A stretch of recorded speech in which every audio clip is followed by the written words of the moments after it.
Good evening, my dear friends, and welcome to windswept Cumbria, my word. We are blowing a gale outside, and all we can do is trust that you can hear me and that our transmission will go according to God's plan. So it's good to be with you this Thursday evening, now Friday morning in the UK, and we welcome you, my brothers and sisters, around this table of love. And isn't it amazing how the divine uses technology to bring the children of God from different parts of the world together, crossing time zones and great oceans. Well, I bring you peace, I bring you love, I bring you joy from our little monastery here in the ancient Celtic kingdom of Reged. Let us be still now. Let us be still and come as brothers and sisters called by name to embrace divine oneness. Let us be still. Let us be still, dear friends. And if you have a candle handy, let us light this candle for peace, but also for safety tonight, especially here along the northwest coast of the UK where we are, because of the torrential gales and rain and the stormy winds, and also for our brothers and sisters in America who are having it just as bad with snow and frost and cold. So we celebrate despite all the obstacles that nature is throwing at us. But why is she doing this? Because of man's disrespect for the ecosystem of our planet. We are destroying the sacred planet, and it's time to repent. It's time to repair the damage that man is causing to this sacred landscape, the Cathedral of God. So in the name of our beloved Father, Mother God, who creates life, in the name of the risen cosmic Christ, who loves life, in the name of the Spirit, who is the fire of life, in the name of Gaia, our beloved Earth Mother, who nurtures the divine in all life, in the name of all faith traditions and none, for they are the children of God, and they are our brothers and our sisters. And in the name of spiritual diversity, on behalf of all my brothers and sisters of the Teo community of interfaith Franciscans around the world, I, Brother Sean, welcome you to this simple table where we share all that we have in the name of all that is, the I Am Presence. So let us relax now and come back to our heart, the temple of God and the Goddess, the center of divine oneness. Be still and listen to the voice of the Beloved speaking to you in silence, the sister of the divine, the language of love.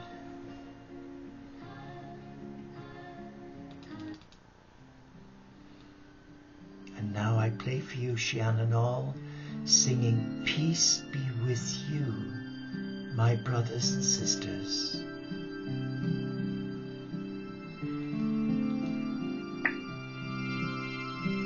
Peace be with you, oh my dear one. Peace be with you, precious child. Peace be with you, oh my dear one. Peace be with you, precious child. Angels hover all about you. They protect you night and day. Angels hover all about you. They will guide you on your way. God is with you, oh my dear one. God is with you, precious child. God is with you, oh my dear one. God is with you, precious child. You are blessed and you are holy. Blessed gifts God gave to me. You are blessed and you are holy. Your reigning through I can see. Peace be with you, oh my dear one. Peace be with you, precious child. Peace be with you, oh my dear one. Peace be with you, precious child.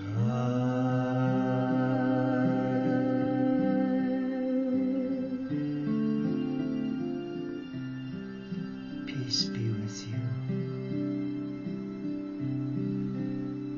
Such a beautiful song, and the words, they're so haunting. So let us come to this table of love, and we ask the Father, Mother God to speak to each of us.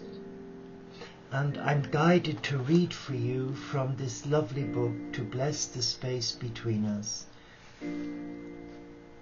And the section here is really about blessing and celebration. And we've come into a new year, a new beginning. Let us not bring the baggage of last year into a good year. Let us bless the old year, to bless the pain, the disappointments, the sadness even. Now is the time to free the heart. Let all intentions and worries stop. Free the joy inside the self. Awaken to the wonder of your life. Open your eyes and see the friends whose hearts recognize your face as kin, those whose kindness, watchful and near, encourages you to live everything here. See the gifts the years have given, things your effort could never earn, the health to enjoy who you want to be, and the mind to mirror mystery.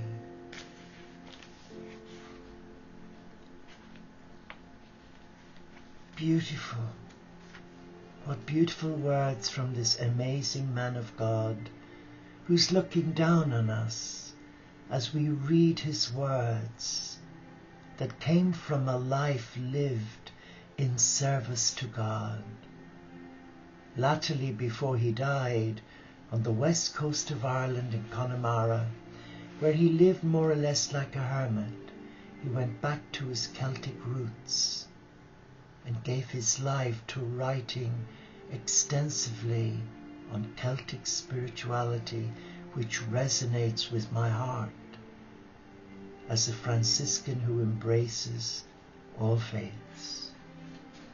But he says, there is no distance in spiritual space. This is what blessing does. It converts distance into spiritual space. Yeah. When we look back on our lives, things become clear in a way they never were while they were happening. We see again a situation where someone was being badly treated or bullied, but we remained silent. Perhaps there was a time when something unworthy was beginning, and a simple action from us would have prevented the damage. But we did nothing. At another time, perhaps, we were part of something that was developing negatively, perhaps in a relationship or at work, and we never had the courage to say how we felt. We simply went along with it. In this way, we damage our integrity and our dignity. It is chastening to look back and see how frequently our silence allowed damage to occur, and perhaps shored up something that was cruel, negative. It is easy to feel regretful that we did not stand up clearly and courageously then. But we know that at that time it was hard, maybe impossible, to speak out, and we live with a sense of something unresolved. Gradually, over the years, a parallel life of undone things builds up. The unresolved has a lingering force, and it follows us, because this happens in the unconscious and unknown regions of our hearts. We rarely notice its effect. The undone continues to live near us. Sometimes it is more powerful than we have actually completed. What is finished lets us go free. It becomes truly part of us and is integrated and woven into memory. What remains unfinished continues to dwell in that still hungry and unformed part of the heart that could not realize itself and grow free. These gaps in our integrity stay open and stay hungry. This is one of the neglected areas that can be reframed by blessing. John says, when I was a young priest, I had occasion to visit a contemplative community of sisters. An old sister opened the door. Knowing that I was a new priest, she asked for my first blessing. I stood over this contemplative and drew on every resource I knew to invoke the most intimate blessing. As I was completing the blessing, it struck me how ironical this situation was. Here was a contemplative who had spent over 60 years of her life navigating the searing silence and darkness of God. Yet she was asking a 25-year-old for his blessing. When she stood up, I decided to kneel down and ask her for her blessing. She seemed utterly taken aback. She mumbled something and practically ran out of the room. She must never have had such a request for this blessing before. This was a woman who practiced a totally contemplative life. And yet the system made her feel that she could not bless. And conversely, it made me think I could. This experience led me to question who had the authority and power to bless. Who has the power to bless? This question is not to be answered simply by the description of one's institutional status or membership, but perhaps there are deeper questions. Questions hidden here. What do you bless with? Or where do you bless from? When you bless another, you first gather yourself. You reach below your surface mind and personality, down to the deeper source within you, namely the soul, the gateway to your God. Blessing is from soul to soul, and the key to who you are is your soul.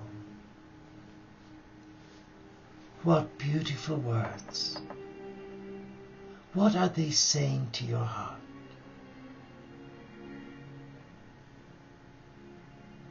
And the key to who you are is your soul.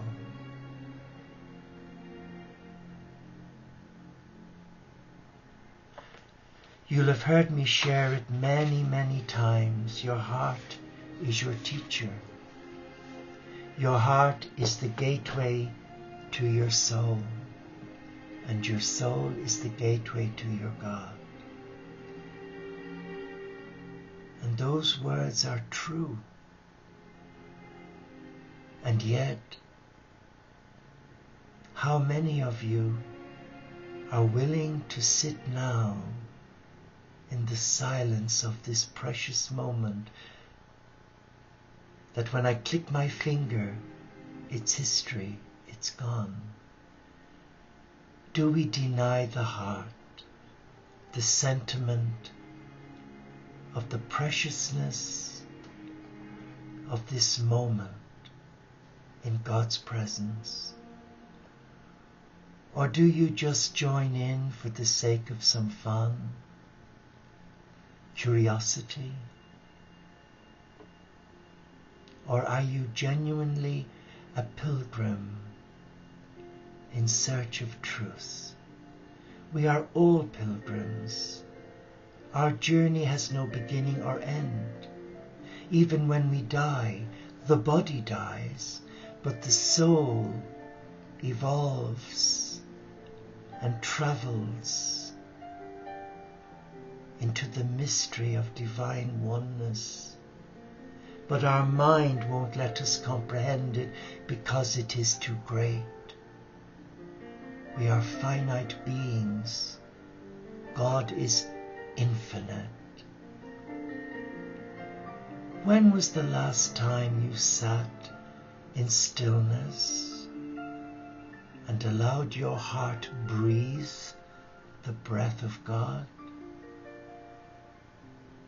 But it's so easy today, isn't it, to click on the link for the live stream channel and listen to some old demented, ranting, raving monk like me, or put on a CD and listen to someone else spew out their theories. Wouldn't it be better for you to sit with your God?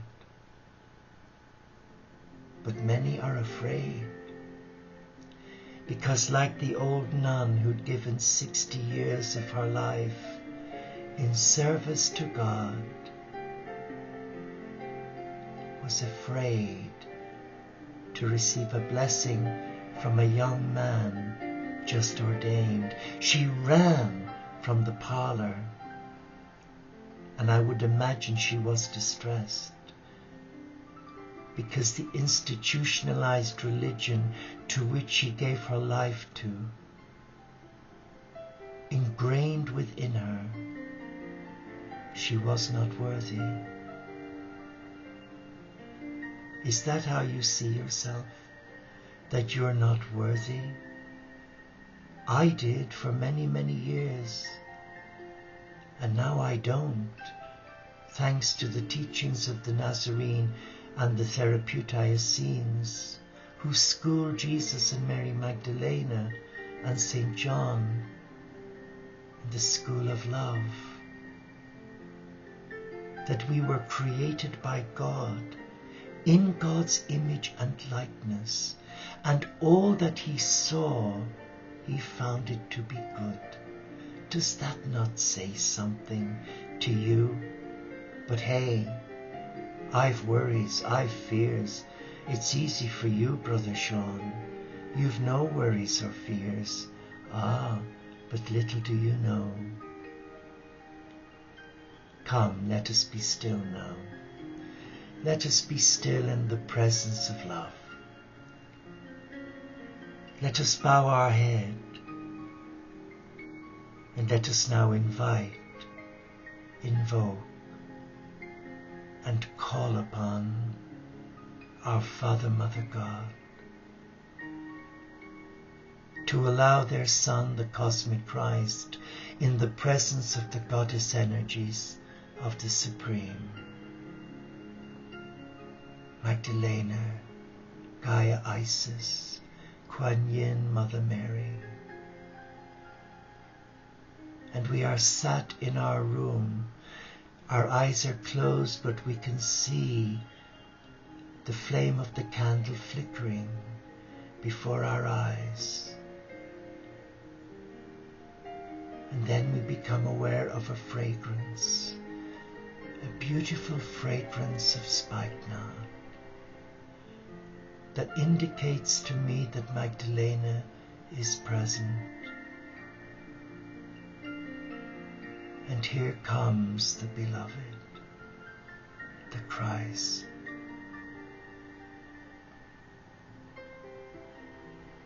And he comes and he asks you this: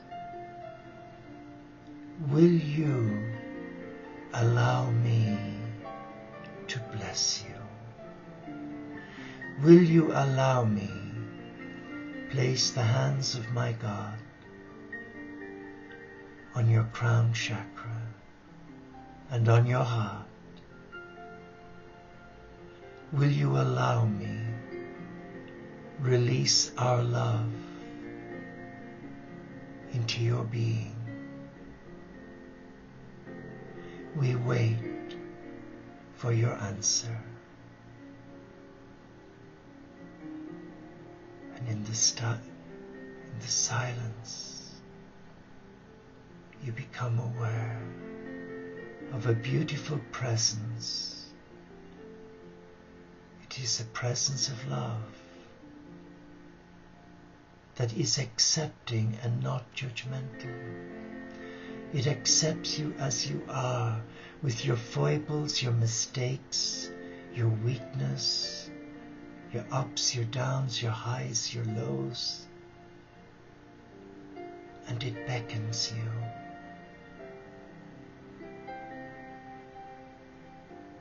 And you say, yes, here I am, Lord. I come to be blessed by you. For I need your blessing. For in my humanity, I fall down every day. I fall down and I struggle to get up again. Will you bless me so that I can receive your strength that will allow me get up again and try one more time to bless those that you bring to my life, that I will have the strength of your love and vision to place my hands on them and repeat your blessing. And he whispers, yes, for whatever you do in my name, I do for you. And whatever you do for another, you do it to me. So let us bless our pains, our hurts, and not see them as failures, but as our hero.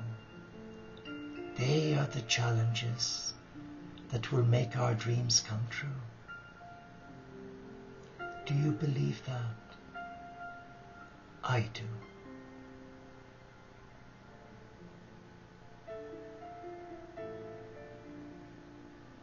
Each challenge is a blessing in disguise. It has a meaningful purpose. Yes, it does. And it opens a bigger opportunity for you to embrace your God and receive the most precious gift of all, the gift of divine love. Relax now. And remember, the more we bless ourselves, the more we give praise to God for what we already have, good, bad, pain, sadness, joy, ecstasy, disappointment, good news. We must bless every eventuality and not just the good things, because we are guided to learn from the mistakes made, and by blessing them we have learned our mistakes, from our mistakes, and we go on to do even greater things with the help of God, for the children of God. We are not here to just be hedonists. We're here to share, to break bread and share what we have. And in that sharing, we give a blessing.